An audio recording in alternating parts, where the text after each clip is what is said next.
नमस्कार मंडळी, मी संपदा सावंत बित्तम बातमीत आपलं मनपूर्वक स्वागत करत आहे. मंडळी, आज आहे अंगारिका संकष्टी. नवीन वर्षाची सुरुवातच अंगारिका संकष्टीने होत आहे.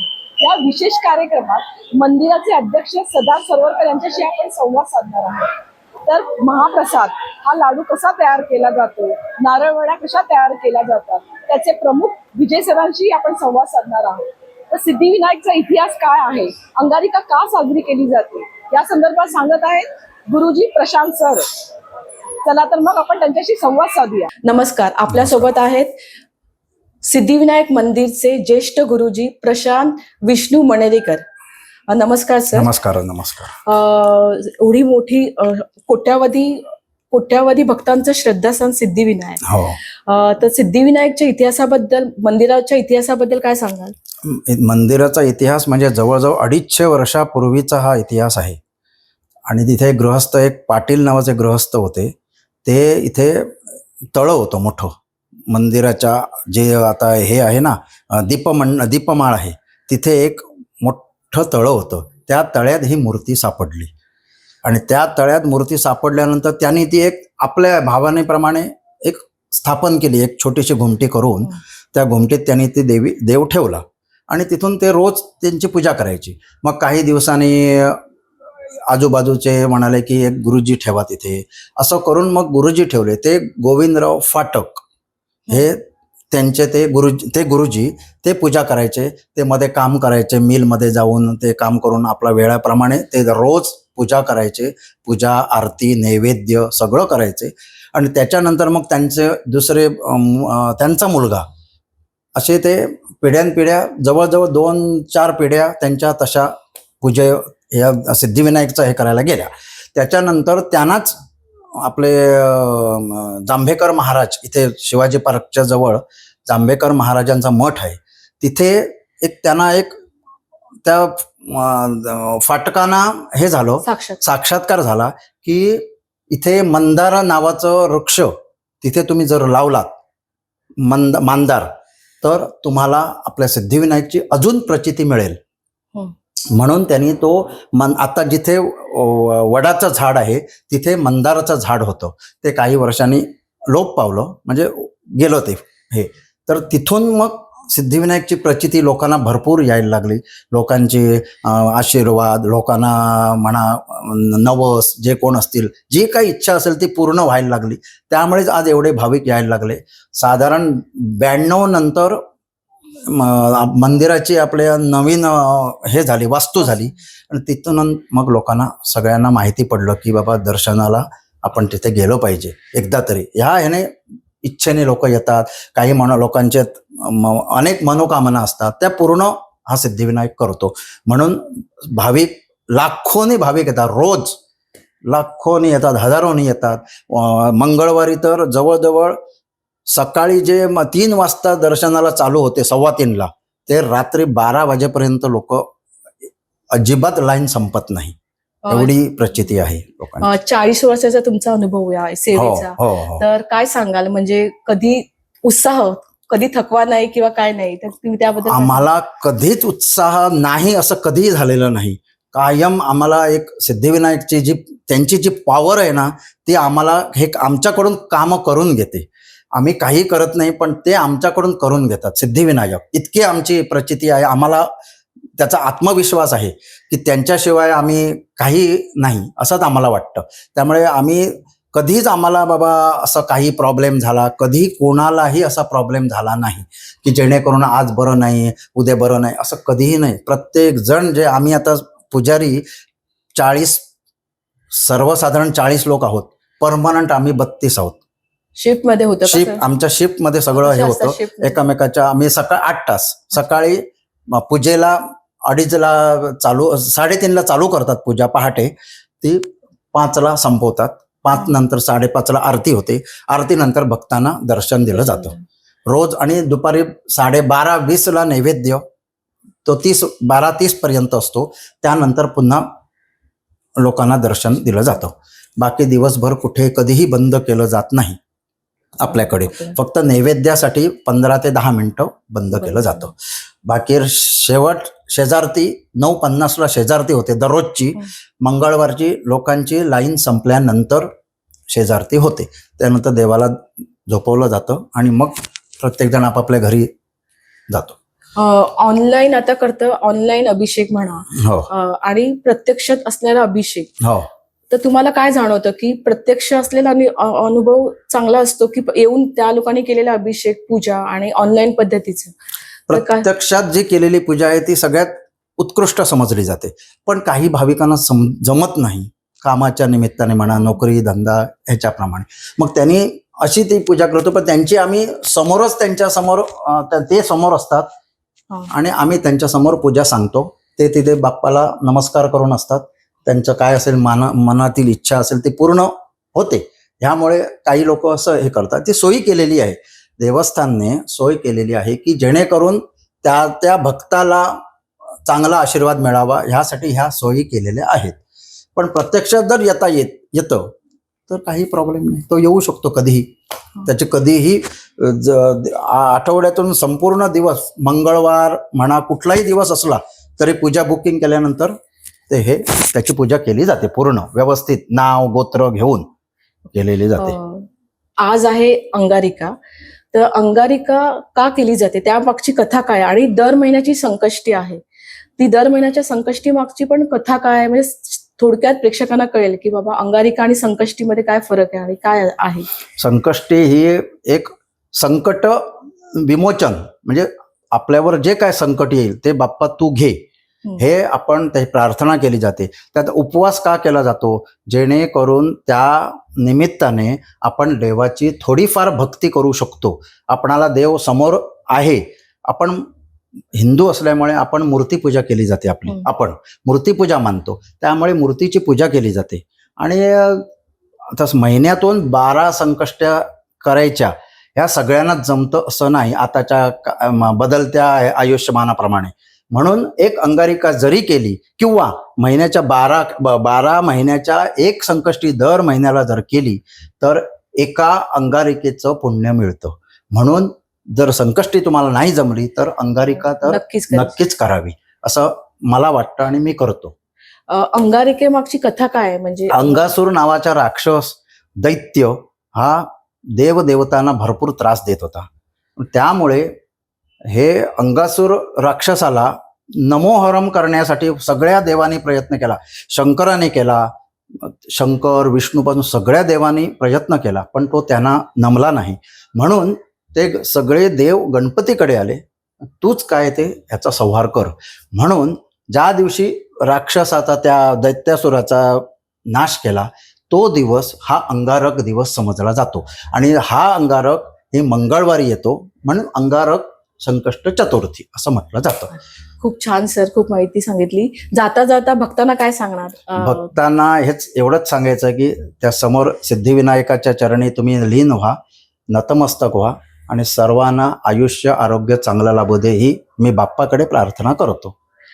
गुरुजीकडनं आपल्याला खूप उत्तम माहिती मिळाली. सिद्धिविनायक महाप्रसाद म्हणून भक्तांना लाडू दिला जातो, तर त्याचं वितरण कसं होतं, त्याचा दर्जा काय असतो, दररोज कसं असतं, अंगारिका आली किंवा मागी गणपती आलं तर साधारण काय असतं? नमस्कार, मी शिल्पा गुजर महाप्रसाद विभागात काम करते.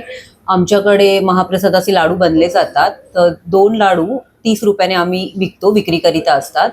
आणि लाडूचा दर्जाचा फार उत्तम असतो. आमच्याकडे लॅब टेस्टिंग केलं जातं आणि म्हणजे जेव्हा आमचं माल येतो, म्हणजे वेंडर्स जेव्हा आमच्याकडे माल पाठवतात त्या क्वांटिटीचा जेव्हा ती क्वांटिटी येते मंदिरामध्ये तेव्हा आम्ही त्याचं लगेच लॅब टेस्टिंगला पाठवून देतो.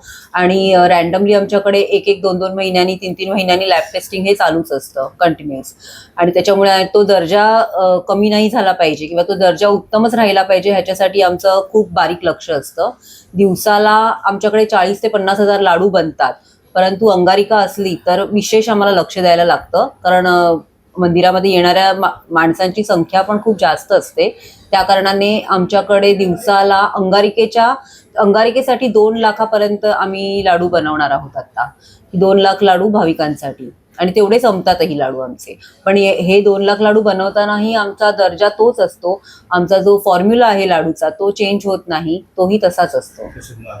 आणि त्याच्यासोबत आमचं नारळवडीचा प्रसादही असतो. नारळवडीचंही पाकिट असतं, 4 नारळवडी आणि 30 रुपयाला एक पाकिट असतं.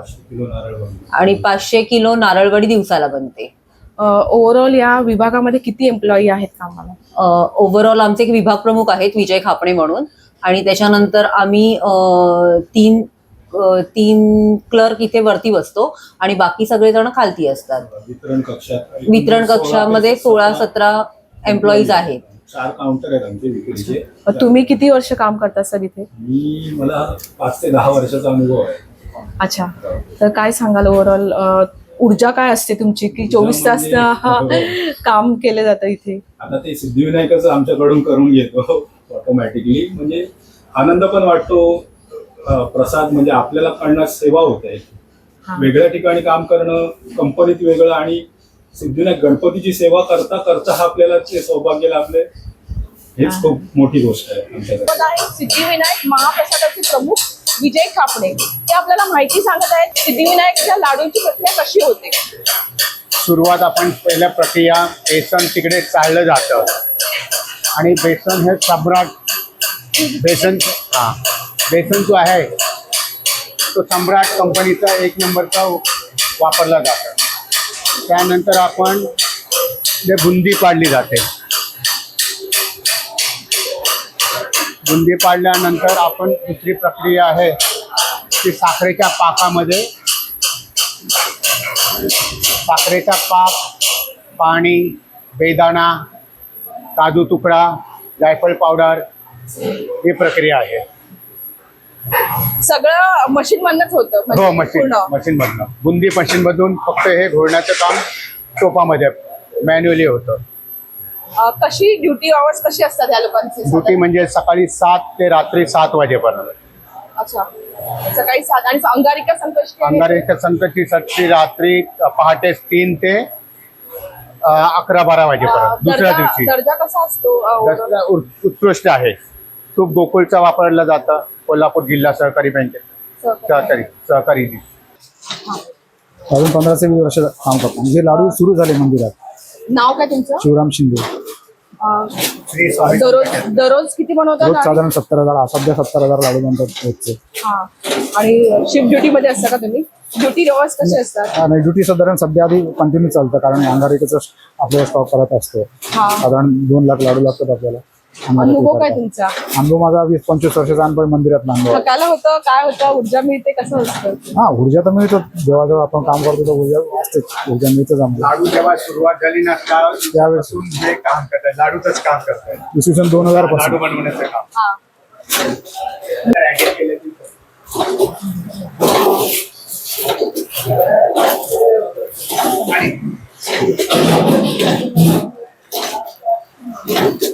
थोडा उभा केला असताना म्हणजे त्यांना होईल.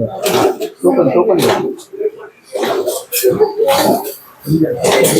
शिंदे सर, एक तर लाडूची आपण प्रक्रिया बघितली, आता नारळवडी पण आपण दिली जाते, तर ते कसं असतं? काय केलं जातं पहिलं? हे नारळ साधारण दिवसाला 3,500 ते 4,000 नारळ आपण आणतो. जे प्रसादाला येतात ते? प्रत्येक आपण फोडून वापरतो आणि एक किसून आपल्याला नंतर बनवासाठी घालला. खोबऱ्याचा किस काढून आपण वडी बनवायला जातो. साधारण किती दिवसाला? दिवसाला साधारण 25,000 पीस बनतात. 25,000 पीस बनतात. मग त्याची क्वालिटी वगैरे कसं असतं?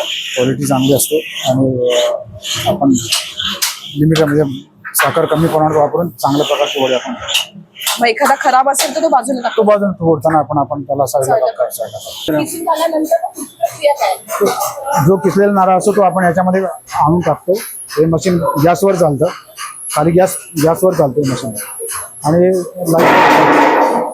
मिक्सिंग होतं. आणि मग जी तयार झालेली जे मिक्सचर असतं ते ओके झाल्यानंतर आपण त्याला ट्रेमध्ये आपण त्याला प्रेस करतो. वडी साधारण किती दिवसाला किती होते? साधारण 25,000 लाडू आहे. 25,000. आणि प्रत्येक दिवशी रोजची रोज संपून जाते. अंगारिकेला आणि बाकीच्या वेळेला मातीला? आपण 300, 350, 3,500 ते 3,000. 25,000 ते 30,000 जनरली बनतेच, आणि ती संपून पण जाते रोजच्या रोज. काही संदेश सांगणार का फक्त जणांना? भक्त जणांना काय, आता अंगारकी आहे तर सगळ्यांनी जास्तीत जास्त लोकांनी दर्शन घेऊन बाप्पाचा आशीर्वाद घ्यावा. सर्व गणेश भक्तांचं मनापासून स्वागत करतोय. साधारणतः अंगारका सारखे हे पवित्र हिंदूंचे सण आल्यानंतर या संपूर्ण परिसरामध्ये प्रचंड मोठी गैरसोय या ठिकाणी राहणाऱ्या नागरिकांची होते. जे भक्तगण देश विदेशातून येतात त्यांना सुद्धा ज्या काही बेसिक सुविधा लागतात या पैकी कुठलीही सुविधा या ठिकाणी नाही. आणि त्यामुळे ज्या वेळेला राज्याचे मुख्यमंत्री एकनाथजी शिंदे साहेब होते त्यावेळेला या सगळ्या अडचणी मी स्वतः त्यांच्या निदर्शनास आणून दिल्या आणि त्यानंतर त्यांनी त्यासाठी आवश्यक लागणारा निधी मी उपलब्ध करून देईन अशा प्रकारचं आश्वासन दिलं. आपण जर उद्या पाहिलं असाल तर या संपूर्ण परिसरात राहणारे जे रहिवासी आहेत यांना अनेक संकटांना सामना करावा लागतो. त्यांच्या असलेल्या गाड्या कारण इथे जे भाविक गाड्या घेऊन स्वतःच्या येतात त्यांना कुठेही पार्किंगची व्यवस्था नाही. दोन्ही रस्त्याच्या बाजूला या गाड्यांची पार्किंग केली जाते, त्यामुळे वाहतूक कोंडी होते.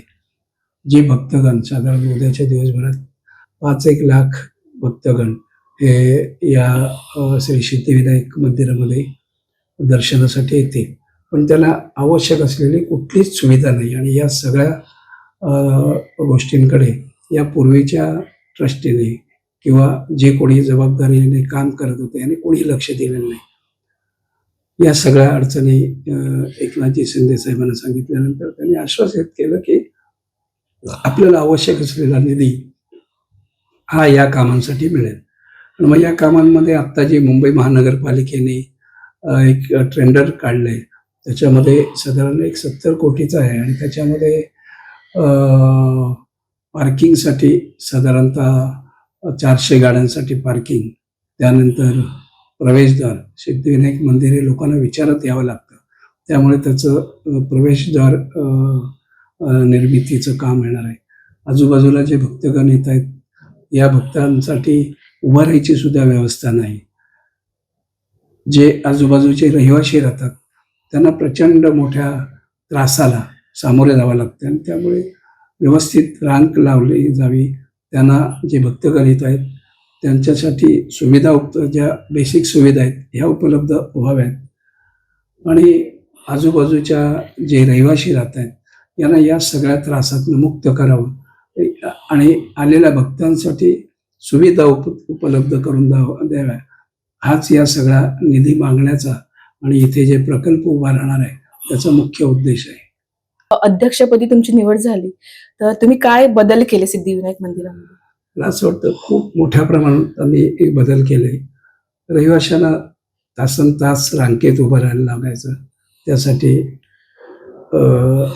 त्यांना उन्हापासून त्यांचं संरक्षण व्हावं यासाठी आम्ही जी व्यवस्था केली आहे आपल्या समोर आहे. यानंतर एक प्रवेशद्वार मागच्या बाजूला होतोय तोही आपण पाहिला.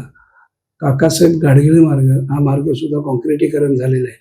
त्याच्या बाजूला असलेलं उद्यान आहे त्या उद्यानाचं सुद्धा खूप चांगल्या प्रकारे सुशोभीकरण केलेलं आहे. येणारे जे भक्त आहेत या भक्तांना व्यवस्थित दर्शन घेता यावं यासाठी सुद्धा रांगेचं व्यवस्थित नियोजन करण्यात आलेलं आहे.